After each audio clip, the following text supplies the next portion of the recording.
3, 2, 1, 0. All engine running.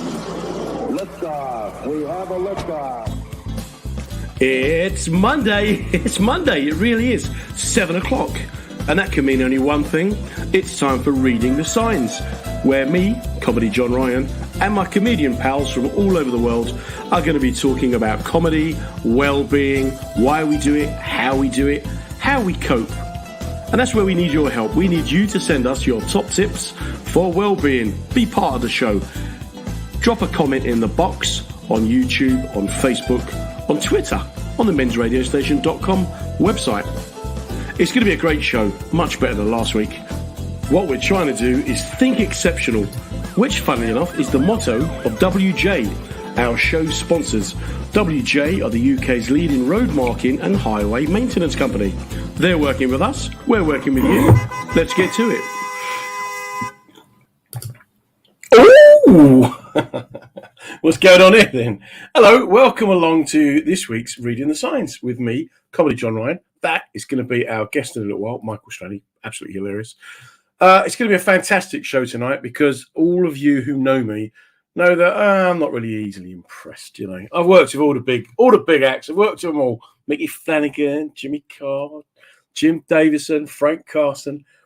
In all honesty, though, this is one of my favourite performers. Very few people make me laugh like this guy does. So, if nothing else, Tasha, who is downstairs in the box dealing with your comments, just wants to know what is so funny about this man that we're going to be talking to this evening. We're all going to find out. Before that, though, how was your week? Let me know what you've been up to. Anything good happened to you? Anything bad happened to you? What's going on in your world? I've had a mad, hectic week. Monday was incredible. I went to Northampton, and it was one of those nights or afternoons where it just all went right. One of the other acts didn't turn up, and so we have those words that performers fear when the promoter says, "Well, you just go on and start, and then we'll give you the sign when the next act turns up." After 45 minutes, the next act hadn't turned up. That's fine for me. I could chat for England, Ireland, or any other country that will give me an EU passport. But it was interesting for me to think on my feet and to try and think, outside the box, think exceptional. Like we say, it is one of our little mottos on this show. Thinking exceptional, saying it's one thing, thinking it's another thing, is, as we know, the motto of our sponsors, WJ, so thank you so much to Wayne and the guys for getting behind the show. So we're recording on tonight. We, as always, have our comments box. So if you do have anything you want to say, pop a question in there or pop a statement or just tell us what you've been up to. Hopefully Big Steve will turn up at some stage with a classic Big Steve-ism. If you are listening now, do just let us know you're there. That'd be really nice. So it was an interesting week because, like I said, I gigged on Monday at a comedy gig and Thursday and Friday at comedy gigs. And the consistent theme for all three was that people are just so keen to be out and about, really embracing life. It's like the whole COVID thing never happened. 6 months ago, all three events would have been described as super spreader events. But this week, none of that. We just had a laugh and it was absolutely wonderful to be out and about. I also, during the day, did a talk for a rail company. And then on Wednesday, did a talk for a construction company about well-being and comedy. And it was great. So many lads with questions.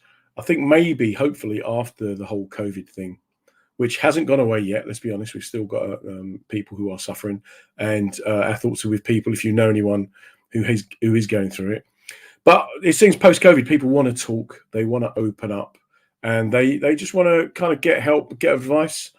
Maybe it's changed the way we think about life and the world. So do let us know what you've been up to. We've got Luke Newman straight off. Good evening, myself, the founder of For Men to Talk. Luke, thanks so much for coming along. Luke has written the Mental Health Moles book. We speak on Clubhouse, Luke. Really appreciate it. I'd love to get you on one night, mate, to have a little chat. So tonight we are going to be talking comedy, well-being, life, and all the rest of it with, like I said, this guy's just one of my favourite comics. I'm a fan, and it's been fantastic for me whenever I've worked with him. Just to see off stage how he is, on stage how he is. When we talk about the range of mental capacity, this guy in different times in history would have been sectioned. I've got no doubt about it. He's the closest character comic I think that we have to Sacha Baron Cohen. I can't praise him highly enough. I'm sure 10, 15 years from now, he'll be appearing in his own films. He's just got so many strong characters. Check him out on YouTube. Check him out on social media. Without further ado, we'll just get him in here and see if he's brushed that huge head of hair he's got. Michael, are you there? What an intro, Jesus. Hey, Sacha Baron Cohen, mate, easily you could be. Easily. Do you know, I first came to hear about you, Pete Graham, who runs the King's Head, and I was looking to take an act with me to do an Irish Centre gig. And the problem I have is that a lot of time the comics who come over from Ireland, they're from Ireland. They don't notice the funny nuances. And the people that are born into Irish families overseas, their knowledge of Ireland is from like Mrs. Brown's Boys in the 1950s. But you, on the other hand, just created this cat. Pete Graham said, look, this guy, you got to see him. He's hilarious. And then as fortune would have it, about a week later, I was on the bill with you and laughed so much on a new act night that I was told by the promoter, can you stop laughing because you're showing favoritism? I'm like, the man's a genius. An absolute genius. You were just the funniest fella, honestly. That's very high praise. Thank you, Jesus. Also, I'm very conscious of the way I'm very dark. There's electricians in, and I've got this is the only working plug by the light. So that's okay. That's the only sort of lightest room in the house. It's like you've been taken hostage. There's probably someone on going, he's been kidnapped by Al Qaeda. Al Qaeda have got him. Yeah. He's gone. I've got to do a podcast. Can you just let me do a podcast, and then I'm all yours. Are you sharing the light with someone else? Is it one of those house share situations? No, it's not. I'm actually in Suffolk at the moment. I'm normally in London, but I've been living in Suffolk because I made friends with over the pandemic my neighbours in London, and then one of them bought a house in Suffolk, and then in April she says, "Oh, I bought a place in Suffolk. Do you want to come down and help me?" And I said, "Yeah." And then I've stayed here. What did she ask you to help her with though? Because you're sitting in the darkness. Yeah, she says it's really dark. Can you help? And I said, I just to help her move. And then I came down. I've just, everything's remote now, so you can sort of. I've been back to London a few times, but I've been basically it's over. I'm going back to London tomorrow. But yeah. And why are you helping her? How do you help her? Are you? Look, I know. Is she in the room with you? Just blink once. Is she? No, she's not. Against your will. Yeah, she's the one who's held me hostage. No, I mean painting, decorating, lifting stuff. I'm not handy. I would say I'm level 5 wheelbarrow. So mate, don't start me on wheelbarrows, right? So I don't know if you know, my dad was like a big burly Irish fella, and we worked the building sites from when we were 6 or 7. And there's a knack to the wheelbarrow. You walk into it, and your momentum carries it forward. So one of my best mates, he works out, he's in shape, he's a bodybuilder, big muscle man, came to stay with me once, and I was doing some building work, and I said, "Can you help?" He went, "Yeah, of course, man." I said, "Well, can you push the wheelbarrow?" And he stood into it and lifted it like a deadlift, and couldn't get it off the ground. And my then 12-year-old son, I said, "Do you want to go and show him how it's done?" Literally walked into it, picked it up, and carried on walking. And my mate could not, for the life of him, understand how a 12-year-old. Wow, yeah. It's a Longford thing, mate. It is, yeah. It's a lost skill, the wheelbarrow skill. Is it taught in schools? Not that I'm aware of. It should be. Shocking. So she said to you, "Come up to Suffolk. It's really dark. I want it to be slightly brighter, but not." No, she just said, "Yeah, do you want to come? You want to help me move?" And I was like, "Yeah, sure." I didn't have anything else on, and it's so much nicer here. Then, once you get out to the countryside, you're like, "Oh my God, why am I living in London? There's so much space." And I've just ended up, living in a much nicer house in Suffolk than a much nicer house. Yeah, no, it's great. I can't, but I'm going back tomorrow. So, yeah. So tell us, start us off. Tell us where were you born and raised, and tell us a bit about your childhood. So I was actually born in Belfast. But we moved when I was 4 down to County Fermanagh. which is about, for anyone who doesn't know, Northern Ireland, it's about 2 hours southwest of Belfast, in the bottom left hand corner. And grew up there, and then went to uni at Newcastle upon Tyne, and then came down to London. What did you do at uni? I did maths and psychology. Maths and psychology. Yeah, it was a random mix. I don't know why I picked it. Basically, I hate making decisions. I really struggle with making decisions. Like from having breakfast to working out what uni course to do. And my 2 older brothers had one had gone to Edinburgh and one had gone to Newcastle, and I literally just picked up the prospectus to Edinburgh, flicked through it, and was like, can't do any of those. Picked up the Newcastle one, was like, oh, I could do maths and psychology, and I picked that, and I was way out of my depth. I think the idea was that I might be a math teacher or something, was my thinking. Okay. But, yeah. I mean, I had a great time. It was great. A lot of, I wasn't nowhere clever enough to do the course, but I had a great time. Did you get through it? I got through it. Yeah, got through it with the help of some of my course mates, and a bit of cheating. Not cheating, but Yeah. But just you're just talking yourself down there, mate. And so then, what happened when you left uni? What was the job you got into? When I left uni, I actually then went and lived in Wales. My brother, eldest brother, had bought a house. This was just pre the crash of 2008, so everyone was like, "Quick, get a house!" And the banks were just giving out loads of money.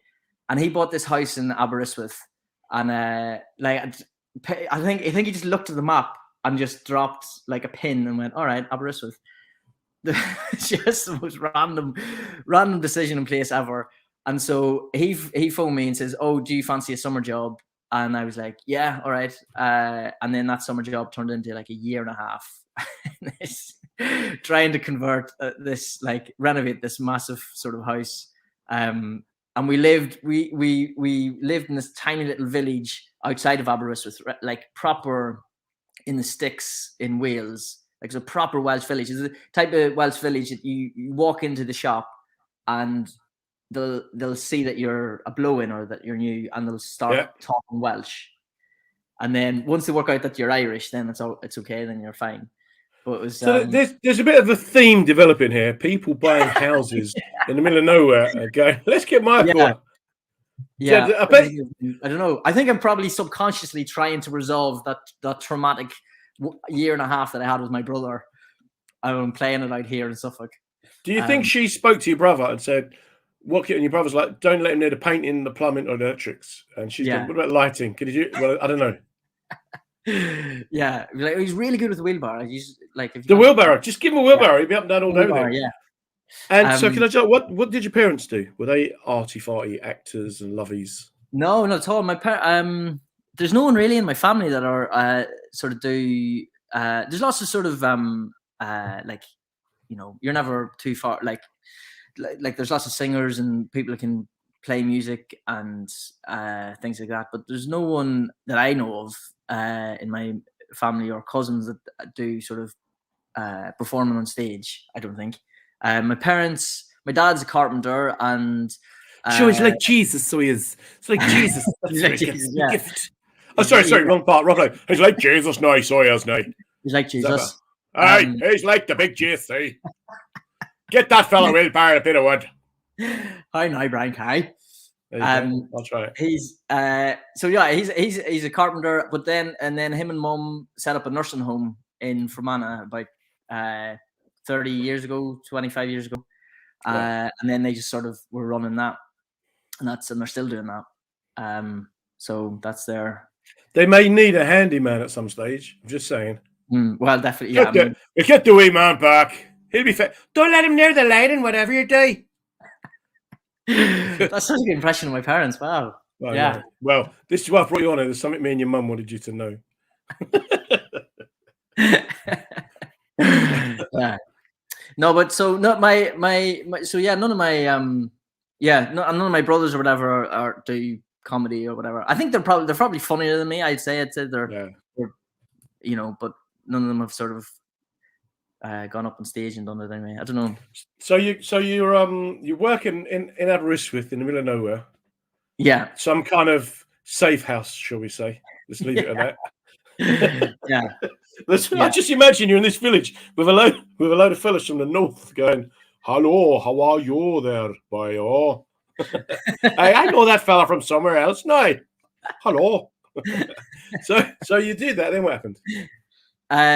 Then I came to London because all my friends had sort of moved to London, and I'd actually I wanted to get into acting, and I seen back home there's a thing called Cinemagic. I'm not sure if it's still running, but they run like different sort of courses for young people below 25 to get into film industry and TV and stuff. And one of them was an acting like course. It was like just a half-day thing, but it was half-day. Yeah. Don't waste all your money when you're over there. You get your certificate and straight off to Hollywood. There you go. But it was being run by this casting director called Rose Hubbard, and Hubbard casting are quite. I think I'm not sure. I think the daughter and the son are still going, but John and Rose, who set it up, did a lot of big films. So I seen that and I said, "Oh wow, cool! I'll do that." And did the course. We had to prepare a bit. They sent us a bit of script to prepare, and afterwards she was like, she was talking to me. She was, "So what's your plans next?" And I was like, "Oh, I don't know. We're going to go over to London and look for a job." And she goes, so I was thinking, "Oh wow, she spotted me here. This is my big ticket." And she goes, "Well, if you're looking for work, why don't you work for me?" And please don't tell me it was a house. It wasn't a house that needed renovating. No, but you joke. I did actually. I worked for her for a year. I was like her assistant. I was like a runner in this casting department. And I left and I said, "Look, it's not for me. I'm gonna get another job." And she goes, "Well, I'm doing my house up around the corner, and they need a labourer." It's the wheelbarrow again. And I don't know what. I'm not handy. Like I'm genuinely not handy. I put in some. I put on some, like, the bolts on a door. Yeah. On the bathroom. I couldn't even get that right today. Like, so I don't know what it is about the universe is telling me to get into like labouring or carpentry or something. But yeah. Anyway, so I did actually work there for a bit, and then I did building work.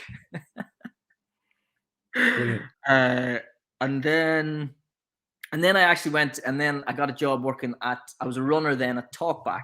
I got into Talkback and worked in there for a bit. And then a few years later, then it was, I can't remember how long. Yeah, maybe a year or two later, then I started stand-up. So, yeah. And so what made you decide to start stand-up? Where did that come from? So there was an opportunity to do it at uni, and I didn't take it. And then it always sort of, I was like, I should have done that. I was really annoying. That was the opportunity to try it. And then my brother was going to Africa to build a well or something. Did he need help? Did he? Didn't need anyone to come push the wheelbarrow? Come with us. Well, he's level 6 wheelbarrow, so he got called to Africa. He can go up the ramp. He can go up the ramp. Yeah. So he was like, "I'll go to Africa," and he was like trying to raise money, and he asked me could I help him. So I put on like a talent show evening in the Black Heart in Camden, and it was a real random eclectic mix of people. Some people were doing comedy, some people were doing singing, some people were like, it was a real mix. It was actually Joel Dommett was headlining. Yeah. Okay. And that was in. Where's he now? Huh? Oh, no, I'm not. But he's not sitting in the dark. Yeah, he's not. He's sitting in the house with working lights. But he's So this was 2012, I think. So he, like, I don't know how I think I got him through a friend of a friend. It was real random. But he was meant to headline, and then he had to nip off. And I had sort of put on this night, and I thought, well, this is basically the entire audience here are friends and family. So if any time this is the time to try it, then this is the time to try stand up. And so because he had to nip off early, I ended up headlining. Brilliant. So it looked like some sort of mad like plan that I had to organize all this so I could headline my own week. Yeah. And to be honest, I was actually spoiled because it was probably the best gig I've ever done. Because it was all friends and stuff in the audience, and everyone was quite drunk by that stage. Before I even got to the stage, there was a standing ovation. Brilliant. So I got a real wrong reading of. So when I finished that gig, I was like, "Oh my god, fucking hell!" I was like riding high, because I got a standing ovation at the start and finish. Yeah. And I got a real wrong reading of what stand-up comedy is meant to be. So the next gig I did, I think I did an open mic somewhere, like Lions Den Comedy or something, and but it was absolute, silence. Exact same set, but just literally. And this was in 2012, was it? That was 2012. Yeah, only 2012. Okay. Let me just stop you there. Just anyone listening on the podcast or on Deluxe Radio or mensradiostation.com, thanks for listening. You're listening to Reading the Science with me, John Ryan. This week, I'm joined by soon-to-be global superstar Michael Stranney. Thanks to WJ, show sponsors. We're just talking comedy, and we can talk about well-being, life, and all the rest of it. At the moment, we've learned that Michael is not the world's best builder. 60-minute makeover would not really be employing him, but he's pretty handy with a wheelbarrow. In 2012, you started your first ever gig. You've headlined it, and it's gone great. Then your next gig hasn't gone quite as well. How did you go then from 2012, having a great gig and then dying on your backside, to 2013 being shortlisted for BBC Radio 2 New Comedian of the Year? No, that was 2015, I think. So that was it? Yeah. Okay. Because I did. So I did a few years of hard labor. A few years of hard labor on the open mic circuit. And because I think you're always chasing that. You're always like, people talk about surfing being addictive, because surfing you're chasing. You get a perfect wave. I don't surf. I'd love to be able to surf, but you get this perfect wave, and then you're sort of spoiled because it becomes about getting that same high from that, and so you have a perfect gig, and then you just keep chasing that to get that same, gig again. So before you know it, you've accumulated, you've just like done a lot of gig miles, and so then I entered in a few New York competitions, and that was 2015, I think. I started to get to the finals of New York competitions and things. And then what was it you won in 2015? That was the New Act of the Year. It used to be the Hackney Empire New Act of the Year. Yeah. And was that at the Hackney Empire? It was at the Bloomsbury, I think. So I won that, and then Spencer Jones actually came second. And in the chortle review of the night, Steve Bennett goes, "For my money, I think Spencer should have won it, but Michael Stranney won it instead," or something like that. Anyway, but so that was, and then I did the. I think that year I just was really lucky and got through to a load of different New York. Don't ever say lucky around me. I don't believe in luck. You're fortunate. Fortunate. Just for people who don't know who Spencer Jones is, he just went on to get nominated for the main prize, didn't he, at Edinburgh a couple of years? Yeah, he's actually on. It's worth watching on BBC iPlayer. His The Mind of Herbert Clunkerdunk. If you, it is amazing. It is so good. I can't rate it highly enough. It's just really silly. It's like a kids program, but for kids. Yeah.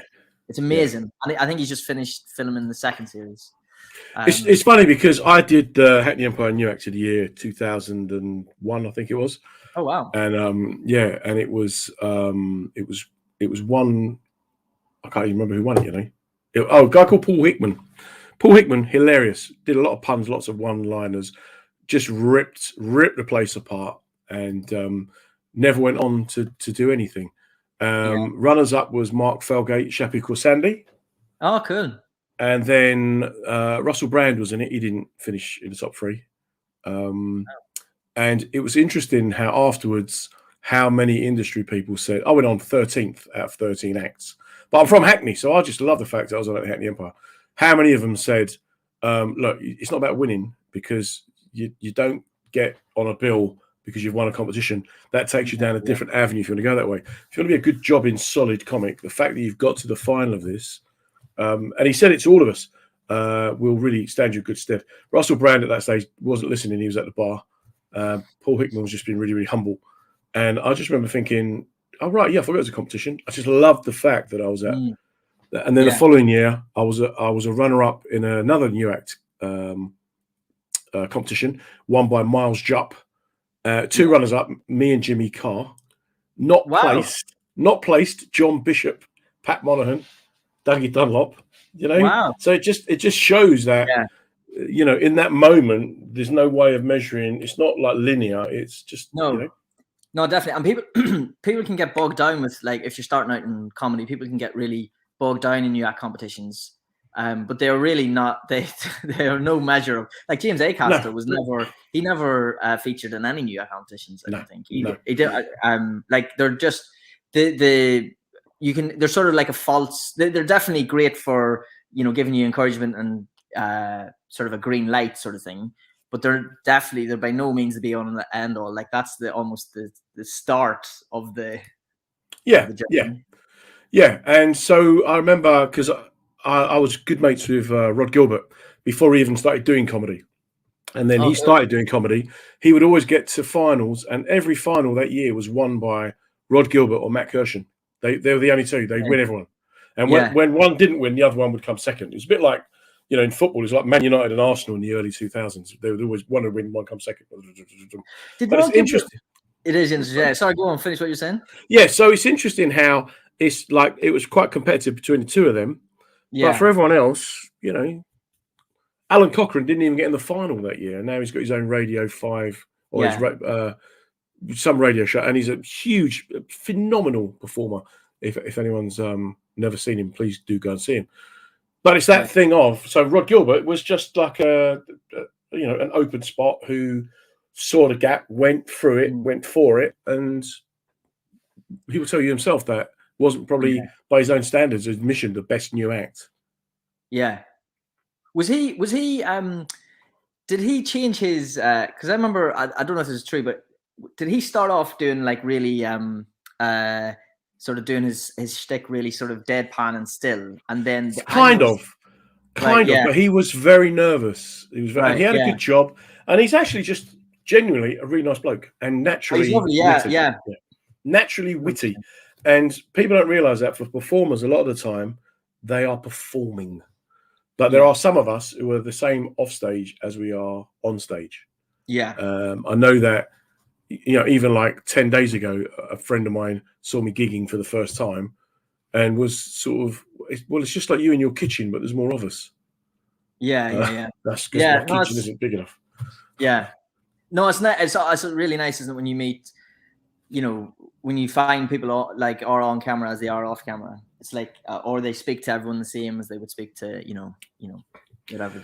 So where do you think, coming from like Belfast and that, do you think you got a natural head start because you're a lot of the funniest people on the planet? Do you think? Oh, mate, don't even. I'll do 2 hours on this. Undoubtedly, it's not. People go, Irish people are funny, thinking people from the Republic. People born on that island, there's something. They're just wired differently. What about yourself? I love that expression. What about yourself? And I'm like, what? Yeah. And there's always a quip, and when I've gigged especially in the north, because I work both sides because of my accent, they'll accept me, and then because I'm John Ryan, I talk about being Longford, going on holiday to Enniskillen and the Ardoyne, and the green side are like, you gigged in the Ardoyne, you poor real lad there now. How bad is that for you? But they are just Can't help themselves. They're all. We went. I got asked to do a gig. So I was on a cruise ship, done a gig, and ripped into everyone. It was St. Patrick's Day, so the ship had done the theatre out in green, white, and gold. And I said, no, St. Patrick's Day. Please don't have tricolours. You've got to. There's St. Patrick's for all of them, right? Yeah. And then the big finale was going to be me singing the Fields of Athenry. And I said, can't do that, mate, because you'll alienate a lot of your audience. We'll do like Danny Boy or something that, or I'll tell me more, something to. Anyway, during the show, I bantered about the whole thing of, growing up being told I was Irish, but having this accent. So then afterwards, this guy says to me, you're a chiggy wee so-and-so, right? Yeah. I said, yeah. He goes, we'll never come over. If I brings you over, would you come over to Ballymena? I said, yeah, I'll go to Ballymena. He goes, hey, bring a friend. And so I said, all right then. And then my mate then, Ronnie Edwards, was this big black Canadian Jamaican. He's about 6'6". I said, Ronnie, do you want to do a gig with me? It's like, X £100 and a flight and hotel. He goes, okay, when? I said, Tuesday, we come back Thursday. Yeah. I'm like, okay. You want to meet me at the airport? He goes, all right. And he's pretty laid back. I said to my mum, I'm going to do a gig in Ballymena. And she's like, are you mental? They'll kill you. They'll rip you apart. Don't open your mouth. And when I got there, we landed, and Ronnie had never been. And he's like, we've got Northern Ireland. Northern Ireland. We got in this cab, and straight away the cab driver's clocked me, and he goes, yeah, where are you going? I told him we was going. And he's looked at Ronnie, looked at me, and he's going, so you guys be going up. You'll be away off up the BS later, I guess, because he's decided that we're, military. Right. I'm like, Ronnie's like, no, man. No, we're working the show, man. We're comedians. And the guy goes, all right, so then he's not interested. And he's got this huge tattoo on his arm. It goes from his wrist all the way up to his elbow, right? Of a man on a horse. And then Ronnie looks at him and goes, I like your tattoo there, man. What's that? And the guy looks at him and he goes, hey, that's Lester Piggott. Yeah, Lester Piggott. I like him, man. I don't think I'd have a tattoo. Ronnie spent the next 15 minutes with me elbowing him, talking about horse racing and all the rest of it. And it was only when I explained to him about William of Orange and the horse and what it means and how the guy, he had no idea. Anyway, we get to the gig and your man hosts it going, I met this guy on a cruise ship. He's a cheeky wee blackguard. Give me your best.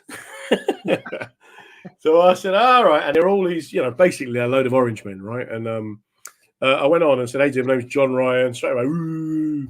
I said, do you know what? This fella told me his name was Mihal on the ship. It turns out he's in the lodge. And they went, hey, when you it now? When you Jackie? And they were open for anything. And Ronnie said it was the most friendly reception he'd ever had.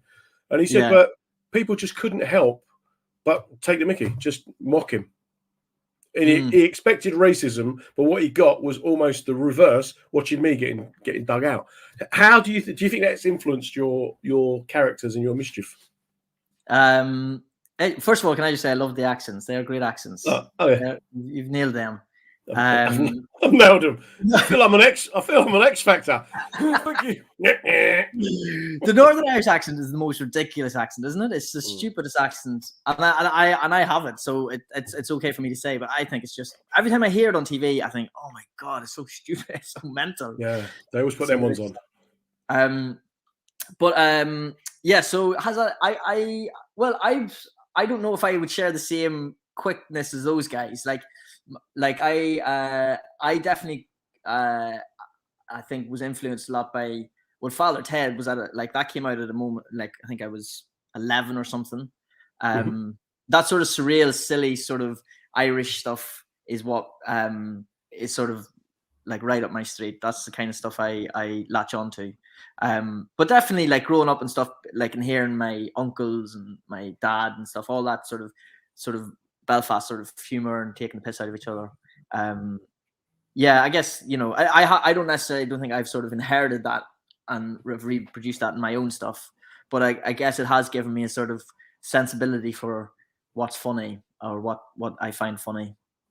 But it's that almost inherent sense of mischief, isn't it? Yeah.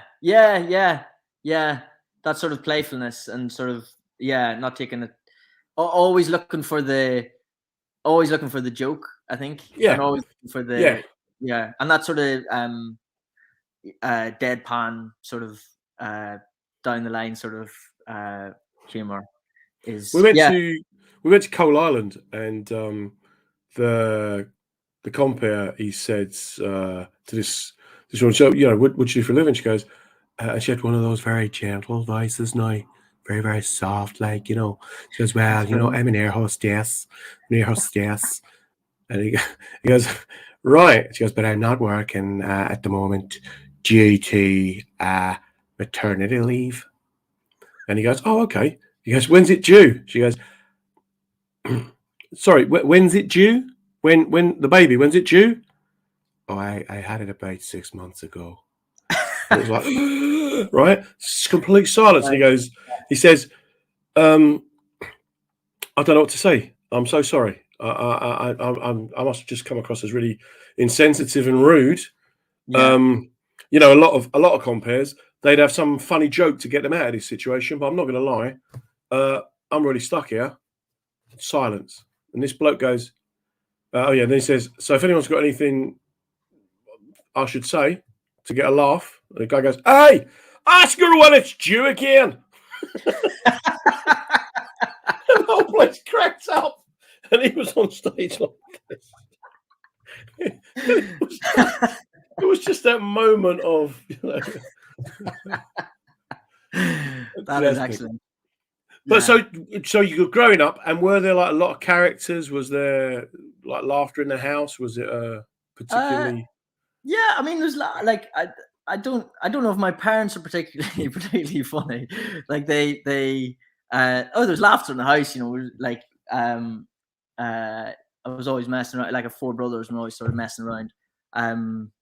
But I don't know. My sense of humor, I think, was formed relatively late. I think it sort of crystallized at uni when I was just sort of just dicking around with friends and that. And like growing up, like I mentioned, like Father Ted and things like that, and watching things on TV and just sort of getting and dicking around at school and stuff. But I never really, it wasn't until uni that I thought, oh, I wonder if I could try and replicate what I'm seeing on TV or try and have a go at it. But yeah, I think I was like I'm not the funniest in my house at all. My brothers are funnier. But it's your eye for detail. If you just hold on to that, I just want to welcome anyone who's joining us on SoundCloud or on any of the social media outlets, mensradiostation.com or on the Deluxe Radio Network. And if you're listening to us in the depots, time to get the vans out, boys. WJ, the UK's leading road marking specialist. I am here on Reading the Signs with this week's guest, Michael Stranney, who's just hilarious. What I want to ask you then is, so like I'm from an era of character comics, right? So I used to go and watch people like Simon Day, Mark Williams, John Thompson, Caroline Ahern, and you're very much from that school of comedy, where I used to go and watch, especially like Mark Williams, and I'd watch him and he would die on his backside. People just stare at him. He would come out as all these characters, and I found him hilarious, right? I think probably because a lot of my relatives were kind of benefit fraudsters, so I was used to like my uncle answering the phone and going, yes, hello, please, right? So I'm like, wow, you can hold that off really, really well. But do you think, so your character, do you think that is there a market? Is there somewhere to go down that whimsical, quirky sort of route on the circuit? I mean, well, on the circuit, it like I when I was doing it on stage, it was definitely had my fair share of bombing, because people, it's not really, sometimes when you come onto stage, audiences in a stand-up context are wanting to be reassured. And so they want, as soon as you take the mic from the stand, they want to know that you're in safe hands and be like, okay, fine, he knows what he's doing. But if you try and subvert that in any way, like, so when I was coming on as sort of Daniel Duffy from this fictional village in Northern Ireland that was sort of locked in the past, so I was a bit of a fish out of water deliberately, and sometimes audiences, that just put them on edge. They didn't know that that's that this is all part and parcel of the shtick, and so if you don't reassure them from the start, then they're not on board at all. But sometimes if it, you just need a couple of more of sort of people in the audience to sort of get it, and then that will reassures the rest of them, and then you're away. But yeah, I had my fair share of bombing on stage, trying to do various different characters.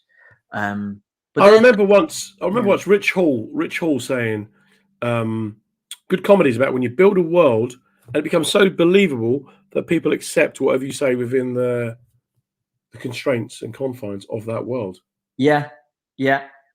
And I remember once we went to, you came to Coventry, and for weeks afterwards, I was talking to like the bar owner and go, no, he's not. That's a character. He goes, oh, that Daniel Duffy bloke, yeah, he was just hilarious. I went, no, he's not real. I've Googled him, but I can't find out how to get in touch with him. I mean, because he's not real. There is no such place as Ballybeg. It's not, No. Why did you create a village and a town with this? Because I didn't have anything to talk. Like, a lot of people came on stage, like material wise, and would talk about them, their lives or what was going on. I didn't have anything to say. I had nothing to say. So I thought, well, the easiest way for me to click into writing a joke or writing something funny is to make up this completely fabricated world and talk about the various people in this.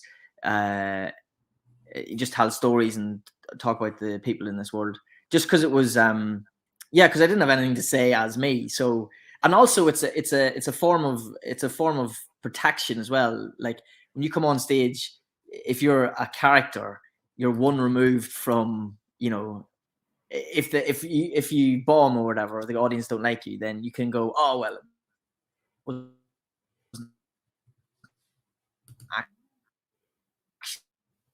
shield.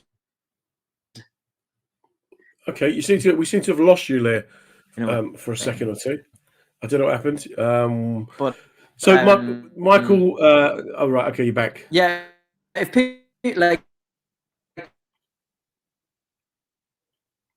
people.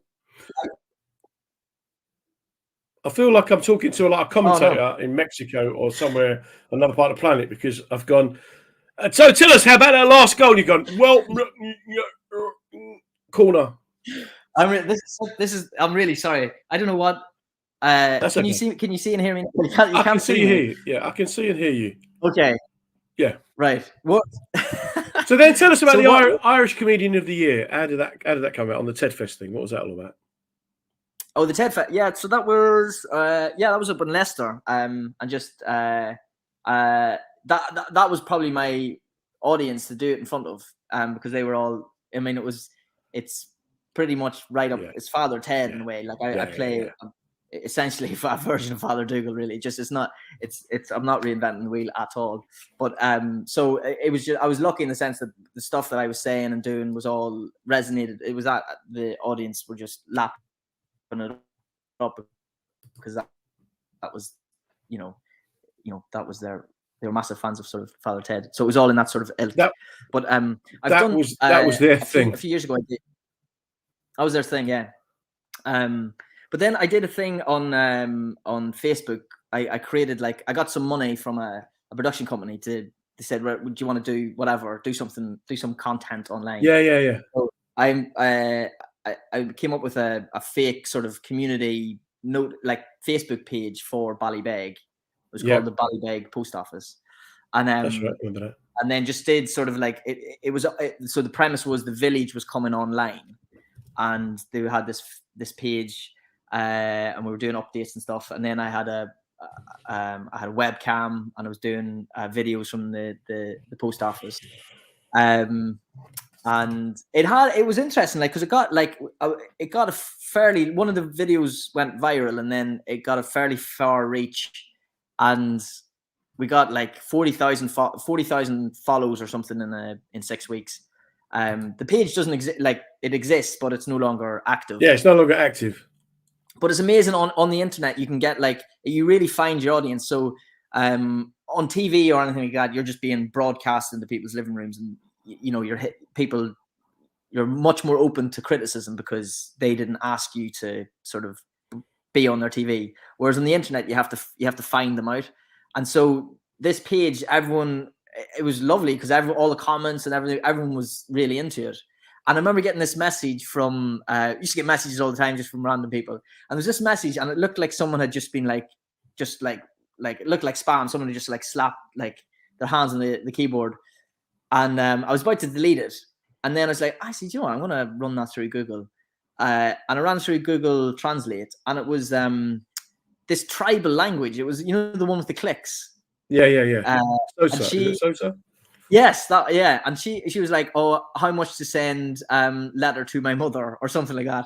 So she was trying to get involved. And somehow it reached this. I looked it up on Google Maps, and somewhere this random little tiny place in Africa. I said, wow, that is mad. So I loved Dormouse Facts and the theme park. Just the idea of this theme park. Ballybeg Post Office. You should, mate, get it up again. Get it going. It's just silly. It's just pure silly. It's pure, yeah. But I don't like, so that character. I've since I've gone back to stand up. I now do it as essentially me, but I'm doing all that sort of those silly stories, but it's not necessarily tied to a village. I just think that it's just that your brain is wired differently, and it goes into a different area. Because like the doodling thing, the pavement doodling thing, it's just genius, man. It's just one of the silliest, funniest, logical things I've ever seen. And on YouTube, you've got a few little of these zany things. Where's the drawing come from? Where's the art come from? I mean, I'm not a drawer at all. That came from, that was just I can't even remember what that was. Like maybe 5 years ago or something. But it was just a one-off sort of. A friend of mine just said, "Oh, do you want to let's do something. Let's do a video on what pisses you off or something." I can't even remember the video. Oh, it was like I think I did it on slow walkers or something. That's it. Yeah, slow walking. It was just explaining the etiquette of walking on a pavement. Yeah, and it's just how your brain's always seemed to me to be just wired slightly different. It was about people who walk slow or slow walkers. And it's on YouTube, and it is honestly hilarious. It's hilarious, but also in that kind of Paul Foot does something similar, and you go, ha, wow, that's actually, yeah, I get that. Yeah, I always get stuck behind the old lady or the person pushing the chair or whatever. And it just seems to me that, so you got this, you can do this character, you can also do the kind of doodly thing. What happened to the American lad that you was? I did him a few times. So I think there's a video on YouTube somewhere. It's called JJ or how top tips on how to be funny. I think JJ Hopes. And it was just it was an idea I had for like this tragic sort of like props comedian that sort of got into comedy to try and prove to his ex-girlfriend that he was funny. So it had an element of pathos to it, and I was doing it on and doing it live and stuff, and it was people got on board with it, but to be honest, I got bored of lugging all the props with me. That seems to be a recurrent theme, doesn't it? And then finally, the only other thing I want to ask you about is what's about this 8 out of 10 cats thing? What was that all about with the writing? I've done bits. I've got into the writing room doing bits and pieces for them. For the first time I did, I actually thought, do you know what? It's going to be weird writing a joke that someone else. So it was basically intros and things. For Jimmy, and I thought, this is going to be weird to write a joke and someone else gets the laugh. But weirdly, I actually enjoyed it more because I don't know, because you're able to whenever I'm on stage and I'm saying something, I'm not able to. You're in the moment. Yeah, you enjoy it. I'm not in the moment. I'm not able to enjoy it. There's too much. My mind's going off. and sort of analyzing everything. Whereas whenever he read out the joke that I had written and everyone laughed, I got such a kick from that. I was like, wow, I was able to properly enjoy it. I mean, I'd love to be able to. Some people are amazing gag writers and can just churn them out. Yeah, whereas I'm not that prolific. I can't. I have to get my brain in a certain gear. But it's another notch, isn't it? So you hide behind the character, you hide behind the writing, you can hide behind the drawing. How do you cope then? How do you cope with being a comic, with trying to earn a living, with traveling, with lockdown, with all that? What stops you from losing the plot? Yeah, I mean, it's very, very easy to lose the plot, definitely. Like, and definitely, what sets me off is whenever you start comparing yourself to your peers. And generally that happens whenever I go to a wedding or something, and I'll meet up with my friends and I'll just see how different they're like they have, they'll be, doctors, or they'll be, head teachers, or they'll have kids, houses and stuff. And then you start spinning out going, oh my God, what, like, like my friend who I used to live with in London, this is just before I started stand up. In that time, like he had a girlfriend, broke up with a girlfriend, met a girl, got engaged to her, married her, bought a house, sold that house, bought another house, did that up, bought another house, had a baby, is now like head teacher, like his life. Yeah. And I genuinely, in that time, I'm still in the same house, and I've like bought a new bedside lamp, and it's like, but you can't use it because there's only one plug. When I was at school, this was in the 80s. A kid Mehmet, I remember we were talking about what you're going to do to leave school. People, I'm going to be a footballer, I'm going to be a pop star, I'm going to be like a rapper, blah, blah, blah. He said, I am going to have a coffee shop and sell coffee. And I remember the teacher saying, you won't make a living doing that. He goes, I'm going to be a millionaire and I'm just going to sell coffee. And by the time he was, I think, 30, he was a millionaire. And I remember bumping into him, and he had this big car and he was doing really, really well. And I was really proud. I said, you know what, man, I'm really proud of the fact that we've come out of that school and you've done so well. Then about 2 years later, he was on News at 10, and he was one of the southeast of England's biggest heroin importers, and the coffee was all the front. So what I'm saying is, your friend may be a head teacher, but what's really going on there now? Huh? What's going on in there now? What's going on? So how do you cope? If you had to give us like a tip for how to get through life with a smile on your face and optimism. Well, for me, control. Basically, focus on controlling what you can control and give up what you can't control.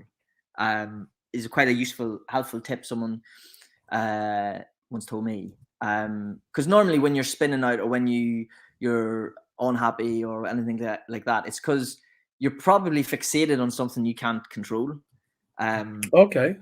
And so if you can just, if you just sort of try and let that go and just sort of train your brain to focus on something that you can control, to give you that sort of sense of progress. And it could be anything. I mean, like, I don't know, doing some painting and decorating, or I don't know, reading a book, or learning something, learning a language.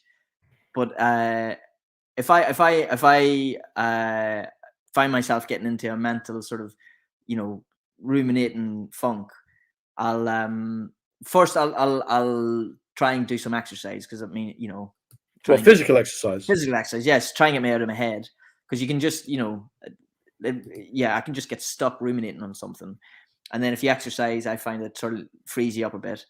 And then focus on something I can control. And it could be something really simple, like, cook a meal. Focus on just, start small. But generally what I find, if you're unhappy or you're frustrated at something, it's because you're trying to control something you can't control. So you just have to give it up and focus on what you can. That sounds like good advice, man. Would Ballybeg's GP have any different advice? Yeah, he'd probably say drink some goat urine on a full moon. Yeah. I don't know. I mean, some of the stuff that if I watch that back, I'm like, that is mental. It's really mental. Yeah. I think should probably get checked out. Drink goat urine. Yeah, on a full moon. on a full moon. Well, what I think is funny about that is I can imagine that's the sort of advice they would give. But also I can imagine putting that up, someone taking that advice and then trying to sue me because it's 2021. I'm going to go, oh, it's all right until I listen to that. They never listen to the good stuff, do they? This company I went into on Tuesday, they asked me how much my public indemnity insurance is. It's £1.2 million. And they said, well, that's a lot. Is it likely you're going to give advice people are going to take? And I said, no, that's entry-level indemnity insurance. No, if I said to someone, yeah, which is really good for well-being, right? Juggle torches that are on fire. Why are you listening to that, but you won't listen to me going, don't be a numpty? Why you got... Smart, isn't it? Yeah. So will I not get credit for all the people who don't juggle torches that are on fire? Don't even start on that one. But, Michael, it's been an absolute pleasure, mate, talking to you. And I'm glad that, you're sitting in the darkness and you've got a new lamp. And it's good to see it's good to see the head of curly hair again. I sincerely mean this, mate. I think you can easily be destined for greatness, man. You just got to believe in yourself and just keep doing what you're doing, man. I do, you know that. I just like I said, the guys on the Fast show, it took them years to break through. It may take you another 5-10 years, but you invariably will make it. And I'll be one of them boring old people going, "Oh, I knew that, lad. Oh, you go, oh, you didn't." Yeah. And Michael Stranney, he's really big in China. Like, yeah, really big in that tiny little tribal village in Africa. That village you made up in Beijing is just genius. Like, mate, absolute pleasure. Stay safe, and anyone listening, do go and check out his really poor social media channels because you really Hidden Ireland. I tell you, like Hidden Ireland, the podcast would probably be the best. Hidden Ireland, yeah. Hidden Ireland. Is that Hidden Ireland the award-winning podcast? It didn't win an award, but it was lost nominated. FM. Where are they there? Hidden Ireland podcast. Well, I will mention it and I'll find it myself, mate. You look, take care, stay safe, and I say a wee prayer now for some light. Just some. Hope to God I get the lights fixed soon. Saint Telstar, patron saint of electricity. Will you ever give this guy something to shine under? You take care, mate. Speak soon. That's the genius of Michael Stranney. He really is as good as hopefully I made him sound. Do check out the Hidden Ireland podcast and just type his name in. The guy's a genius. It's only a matter of time before the rest of the world realizes. And until then, we just have to have him as like a little national treasure. So he had some great advice for us. I'm not too sure about the Ballybeg's GP. What was that one? That was about, drink goat's urine on a full moon. That was it. His advice, though, really, really good, really simple. Don't fixate on things you can't control. We are not practitioners. We're not clinicians. We're just people who get through life and seem to be on this side of the winning line more often than not. So maybe we've got something that we're doing that's right. Every week we get a tip from our guest. Saul Bernstein, absolutely brilliant. His story was incredible. But his thing is, life isn't always easy. Sometimes you got to battle it out. Steve Gribbo, I particularly like this one. Don't be too hard on yourself. Andre in New Zealand, the big Maori guy. Trouble shared is trouble halved. Talking seems to be the key. The worst advice I've had so far, Jen, I'm sorry, Jen Brister, but swimming in cold water, it ain't never going to happen. I still can't understand how that helps, but I've got an open mind to it. Who knows? From America, we had Eric's well-being tips. Find something to do and push on with it. Stubbornness, as Philip Simon said. Marcus Birdman, yoga and well-being. And Kane, of course, be selfish. Put yourself first. Thank you so much for coming along, for listening. Thanks to WJ. Do tune into all the other shows on the mensradiostation.com website, as well as the women's radio station website. Take care, and we'll see you on Monday. Well, that's the end of another episode of Reading the Signs with me, Comedy John Ryan. We're here every Monday night at 7 p.m. talking with comedians about mental wellness, mental well-being, and just trying to get the conversation going. What we're trying to do is show that it's good to talk, and we're also trying to show that everybody can go through the same experiences.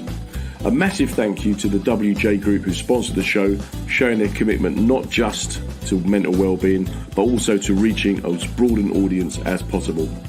It's great to be part of the mensradiostation.com family, so do check us out on the website, on social media. We'll be back next Monday. You take care. Stay safe, everybody.